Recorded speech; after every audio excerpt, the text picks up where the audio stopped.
Good morning to everyone. Good to see everyone. Excited to be back up here and get going. Before we get into questions, I'm going to open up with some remarks, and then we'll get into questions at the end. But first, I just want to say thank you to Queens University of Charlotte for hosting us here today as Spectrum Center continues to go into renovations. Queens has been a tremendous partner this entire offseason, giving our players and our staff a place to call home for the past 5 months. So really appreciate them for again, opening their doors and everyone who's played a role into making this happen. Next, I want to say thank you to our fans. Your unwavering support and passion means the world to this organization.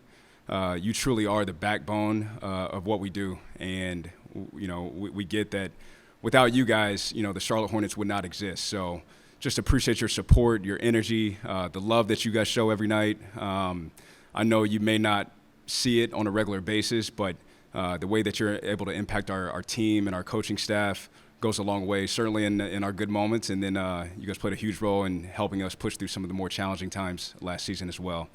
Our ownership group, Charles Lee, myself, we have one singular focus, and that's to bring a consistent winner to the city of Charlotte, the Carolinas, and every Hornets fan across the world, as you guys deserve nothing less. I'm sure some of you guys will have questions as it relates to my expectations for the season, so I'll briefly address that. Winning is hard, extremely hard at this level, and as I've always said, getting to the playoffs once is not the goal, right? We want to build a program that can get there and sustain success year after year. By maintaining discipline and a strategic approach, we feel that once we do break through, and we will break through, we're in a position to stay there for a very long time.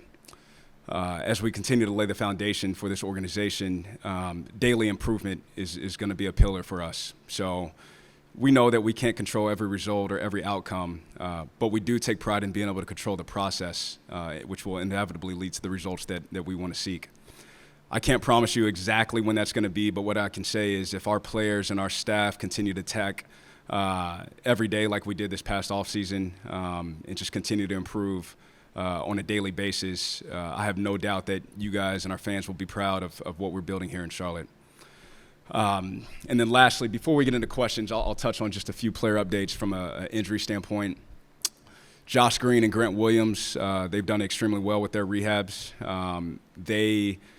We fully expect them to contribute to winning at some point this season. They do not have a definitive timeline on return, but once we get closer to them integrating with the team from a live play standpoint, we'll make sure to update you guys. Brandon Miller, very excited for him to get out there. He's done a great job with his rehab. Of course, he started his a little bit earlier than everyone else. He cannot wait to get back out there with his brother. So he will wear some tape around his wrist just from a preventative standpoint, but he is fully healthy. He'll be a 100% participant in training camp. LaMelo's in a great place. He's had a tremendous summer, very consistent this offseason, just the time he spent in the gym. Of course, working on his game, more importantly, working on his body, strength and conditioning. He's made a ton of gains in that space, so he'll be 100% in training camp as well. And then lastly, Trey Mann. Trey is, first of all, very excited to have Trey back with us. He's a very important piece to what we're doing here. He's about all the right things, and he obviously dealt with some back issues last year, but he's put the time in and the work this offseason, and he's 100% as well, and he'll be a full participant in camp as well. So with that said, I'll open up to questions.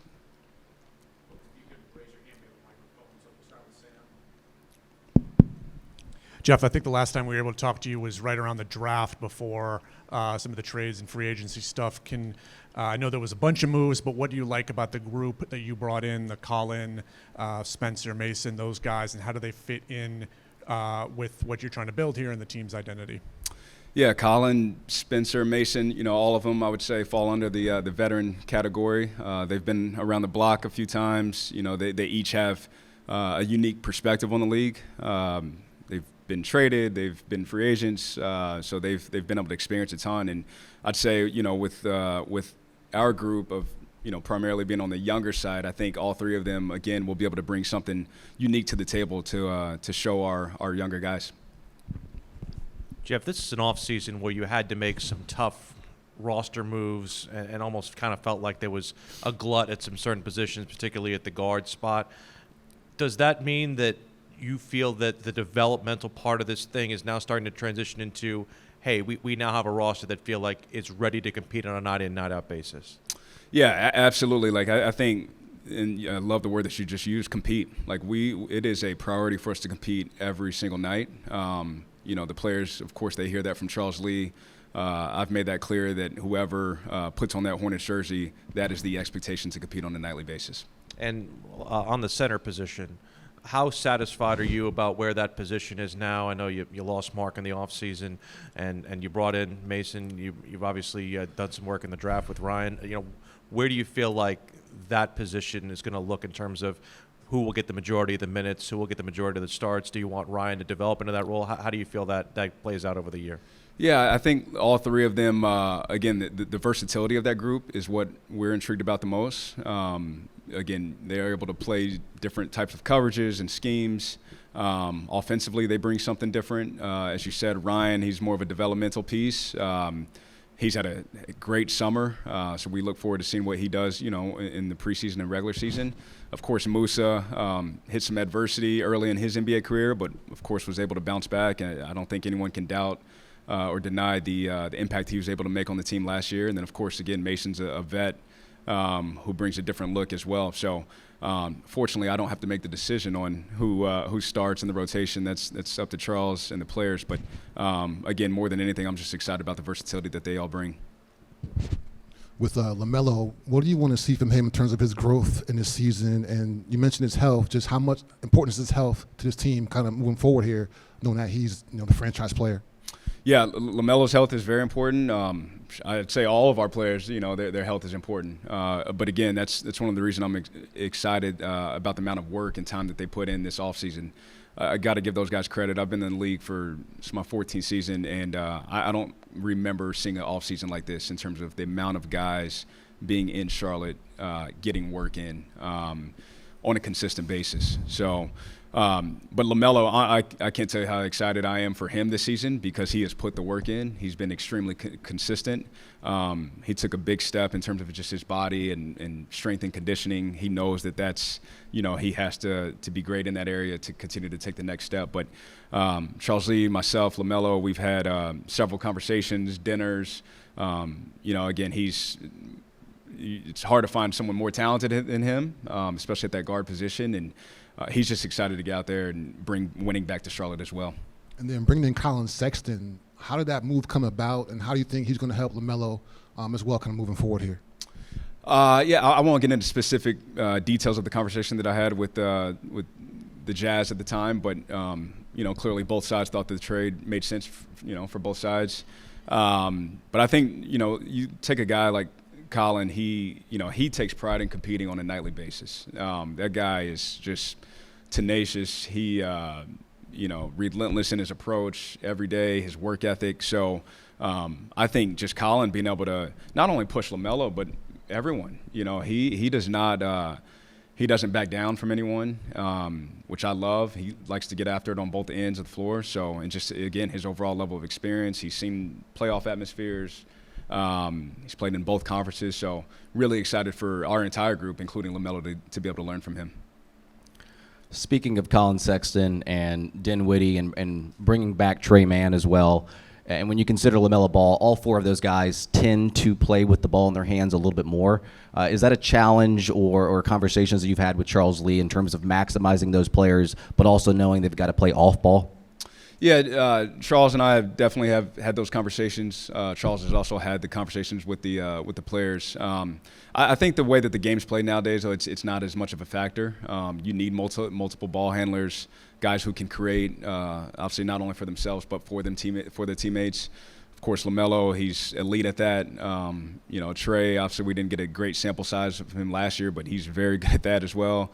Spencer's been doing that his entire career. Colin can do that as well. So I think it's a bonus. It just puts more pressure on the defense, more guys getting in the paint, collapsing the defense, and able to make good decisions from there. Jeff, you passed up on a couple big-time scorers in Ace Bailey and Trey Johnson when you took Con Knipple. How do you feel? Why did you take Con Knipple as far as his fit on the team, maybe compared to a couple of players like that? How do you see that work? Yeah, look, we've watched Con a ton, of course, in his career at Duke, and even before that in high school. And he's just, a guy that fits everything that we're about. On the floor, there's no secret what he provides, and it's not just the shooting. He's just a winner. He figures out how to make impact plays and help you win the game. You saw a little bit of a snapshot of that, of course, in Summer League, of course, at Duke. But the guy, he has stitches. He had a borderline concussion. Every reason to not play in that game in the Summer League after that happened, and he did not accept when we said, you shouldn't play. He's like, no, I'm playing. And that's who Con is, so that's one reason we took him. But again, I won't go down the line in terms of, his skill set, but more importantly, just his competitiveness, his approach. He is always looking to get better. Basketball is his priority. And again, I can't wait to see just what he's able to bring, not only this year, but just his career. He's going to have a long career in this league. Greensboro made the playoffs for the first time. You guys won a Summer League championship. What impact does winning at those grassroots level of the organization have on the senior Hornets? Yeah, we talk about, you got to celebrate every win. Winning is a mentality. It is something that certain people can do and some people can't do. But in order to win, we talk about you got to believe you're a winner before you actually achieve it. And once that mindset starts to kick in, you see these small wins, if you will, whether that's with the Swarm, who did an excellent job, Cole Till, the GM there, and DJ Baker coaching the team, or Summer League this past season. And the guys in Summer League, that still gives me chills. It was just fun to watch them because it's not easy, right, to take a group of players, quite frankly, who have not played a long time together. They're asked to come and gel in a short period of time. Quite frankly, everyone usually has different agendas, right? You're trying out for all 30 NBA teams. You have international spots that you're trying out for. But for them to be able to set their egos to the side and play for the team in that short amount of time was extremely fun. And again, I just think when you figure out how to not accept losing, right? It's a mindset at any level. I think that certainly carries over to the senior Hornets. Good morning, Jeff. So 3 years ago, Nick Smith Jr. was the #1 recruit on 24/7 Sports, and 2 years ago, the team selected him in the first round. What was the process in deciding to release him, and was there any trade interest around the league in him? Yeah, we wish Nick nothing but the best. Since I've been here, of course, I was only here a year with him, but he was a true professional, a gentleman. I have no doubt that he'll continue to get better just because he loves basketball and continues to work. Where we are, just in terms of our guard rotation that someone touched on earlier, we just felt like it was the best thing to move off of him at this time. Going back to the center position, though that position came off the market very quickly as soon as free agency started, how did those guys coming off of the market immediately like that affect what you guys wanted to do at that 5 spot? Look, we don't necessarily react to other people's plans or whatnot, right? We stay consistent. We always go into it with a plan, and it's not just a one-year plan either. We have a way of doing things in terms of, looking ahead into the future. So we knew exactly what we needed to accomplish in free agency at the center position. Of course, we had already drafted Ryan and re-signed Musa, so we knew we wanted to get one more big. And again, Mason was a guy that we identified. Of course, he's been here in Charlotte before. Charles and I both had some level of a relationship with him and just felt like, again, that he would be a good fit for what we're trying to do right now. Having a full year down with you and Charles as a tandem here as you're going into another year, how advantageous is that for you guys to come in together again? It's not a full reset. And do you feel like you have a different mindset now that you have a full year here in Charlotte under your belt? Yeah, I couldn't think of a better partner to go into year 2 with. Charles is like a brother to me, and we see things a lot, the same way, which helps. But we do have our disagreements at times. But he is, again, he's a very good coach and again, just an even better partner. We know that we can have healthy debates and not take it personal and wake up the next morning, and we know that we're always striving for the same thing, which is, again, to bring a consistent winner here to the city of Charlotte. So could not be more excited to have Charles as a partner. What does a successful Tijon Salon season look like this year? Tijon, man, he's been another one just consistently in the gym this offseason. He has added a ton of strength and muscle mass. I think he's also been able to get a little bit more fluid with some of his movements. You saw his couple summer league games that he played. He has certainly showed flashes of continuing to improve in terms of just decision making. Of course, shot making. He's always relentless on the board. So I think if he continues to, again, he's never going to stop working, but just continues to get reps and process the game. You know, most young players struggle with the speed of the game. It's usually happening a little bit faster than they're accustomed to. So the game has truly slowed down for him, and he'll continue to get better. So excited for. I don't want to put a ceiling on it because I truly don't know, but I'm excited for what he has in store for us this season. Jeff, going back to Knipple for a second, was there one game that you saw him play at Duke or one particular moment, whenever it was, where you were super impressed and maybe he elevated his status in your mind? I don't think I would. I don't think I would limit to one game. You know, we try to each evaluation is a kind of a different period, and we kind of look at it as more of a mosaic, and you try to piece it all together. And you know, I guess you can go to the tournament game when, you know, Cooper went out when they were playing in the ACC tournament, and again, he didn't flinch, he didn't bat an eye. They put the ball in his hands more, and he was able to function and again help his team contribute to winning. So that certainly helped him. But again, I never want to limit, you know, the evaluation just to one particular game. We try to look for consistency more than anything, and he certainly possesses that trait. You mentioned Trey earlier. Just what does he bring to the table, you think, and how much you're looking forward to having him back, and just what was it like to kind of get him to come back to the team knowing that how important he is?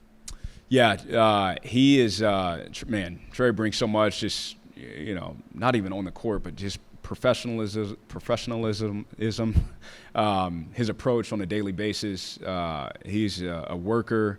You know, he saw a taste of what they did in OKC, of course, and he wants to be up there holding the trophy. So everything that he does is focused towards that, is getting better and helping his teammates get better. So on the court, of course, he is very dynamic, of course, with the ball in his hands. He can score. He can make plays for others. He has a calming presence about him. You know, you see his flashes of athleticism. You guys remember the dunk he had, I believe that was at Brooklyn last year. So he's extremely dynamic. We'll continue to challenge him on the defensive end, of course, because we know that he can disrupt the ball and be a good presence on that end of the floor as well. So, look, we're excited to have him back. I know he can't wait to get back out there with his teammates, you know, in terms of an actual game. And, of course, his teammates, his brothers, they're excited to have him out there as well. And then that center position, you mentioned the guys you brought in here, but with Mark Williams, why do you think that it didn't work out here, and why do you had to move on from him to kind of move him to Phoenix? Yeah, I've said it before, guys. Mark is he's one of the best humans I've been around. He's a just consummate professional. I know he's going to have, you know, Phoenix, they have a great coach in Jordan Ott, and I know Mark is going to, you know, be able to go down to Phoenix and fit in there as well. So we wish him nothing but the best. He's, again, even after the trade got rescinded, you know, it's not a easy thing for anyone to navigate, and quite frankly, I don't know if Mark could have handled it better. Jeff, I know that the easy answer to this question is a requisite amount of wins, a playoff berth, but given your opening comments, you seemed a little more open-ended. So independent of those things, what do you need to see to tell you that this whole process is working? I just think I go back to continue to stack days. Look, we know that, as I said before, you can't control the results, you can't control the outcomes, but you can control the process.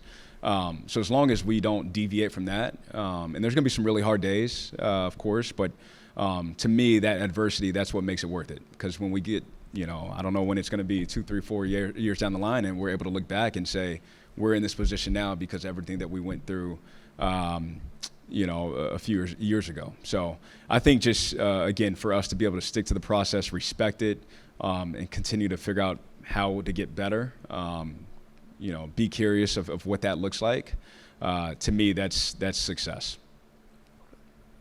Jeff, your thoughts on Brandon coming back from the wrist surgery, and what are you expecting from him this year? I didn't hear the last part of your question. What are you expecting from him this year?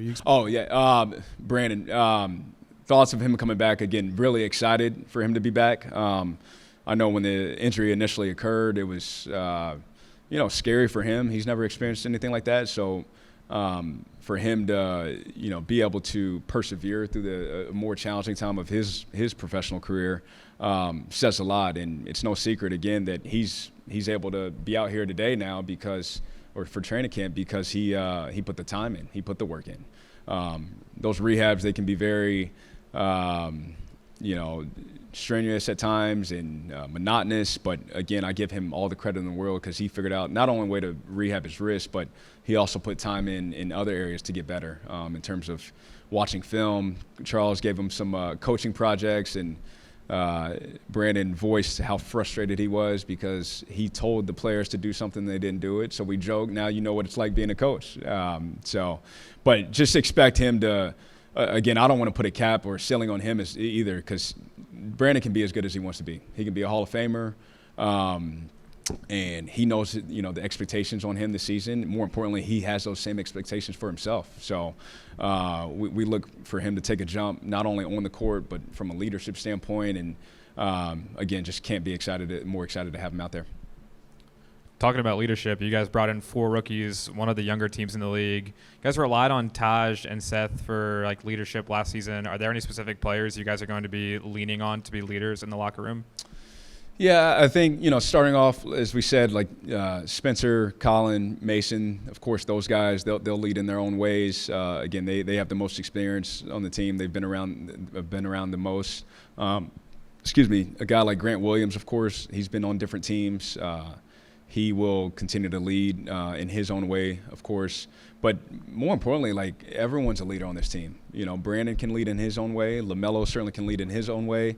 Miles can lead in his own way. I can go down the line. Josh Green, he's a little bit more quiet, but he certainly has an impact on this team from a leadership standpoint. So, I think true leadership comes from whenever you're, you can go to your teammate, you can go to your brother, and address a situation. You're not just waiting for Charles or the coaching staff to address something, good or bad, right? You can go to them and have that dialogue themselves. So, and I think every player on our roster is capable of doing that. With this being such a guard-heavy team, I don't know if it's going to take time to build an identity, but in your early visions, building the team through the offseason, what would you say is the identity of this team right now? Yeah, I'd say we need to take pride in competitiveness and overall physicality. Would be the 2 things that I would continue to harp on. It's competing is something that is a guarantee for us, on both ends of the floor. Luckily, you can compete if things are going your way or they're not going your way. You guys know basketball is not a perfect game, so we expect that level of competitiveness and physicality on a nightly basis. Of course, from a skill standpoint, we want guys to be able to continue to hone in on their specific skills and do what Charles and the coaching staff is asking of them. But again, overall, just competitiveness and physicality are going to be a couple of things that we continue to harp on. It's almost time to get back to the Spectrum Center. How excited are you guys to get back in your facility, and how excited are you to welcome the fans to the Reimagine Arena? Yeah, cannot wait to get back to Spectrum. As I said earlier, though, Queens has been a tremendous partner. It's almost like a seamless transition. They've been great, but there's no place like home, right? So can't wait to get into Spectrum. Again, another shout out to our ownership group for pouring in the resources to make the Spectrum Center just a place that, again, the fans want to come, enjoy coming to. They've put a ton of time and, of course, money, resources into it. It's going to be a special place. So, and then again, that place would not be the Spectrum Center without the fans. So we can't wait to get back in there. They were able to share some of the victories we had in Summer League with us, and can't wait to get there for the regular season for them to do the same thing.